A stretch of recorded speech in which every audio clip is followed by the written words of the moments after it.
تو اس وقت بھی مختلف حلقے ان سے ملاقاتیں کر رہے تھے, ان سے رابطے کر رہے تھے, انہیں منانے کی کوشش کی جا رہی تھی. موجودہ حکومت کی کارکردگی اور گورننس پر کئی سوال اٹھ رہے ہیں اور یہ کہا جا رہا ہے کہ شاید موجودہ حکومت اپنا اقتدار کی مدت پوری نہ کر سکے.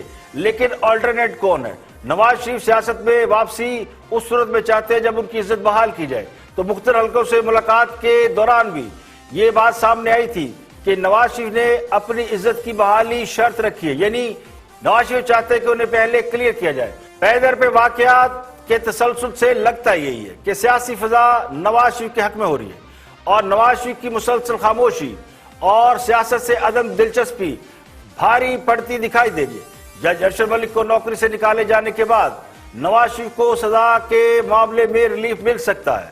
سابق وزیر اعلیٰ پنجاب اور موجودہ اپوزیشن لیڈر شہباز شریف نے بھی اس بات کا مطالبہ کیا ہے کہ نواز شریف کی بے گناہی ثابت ہوگی.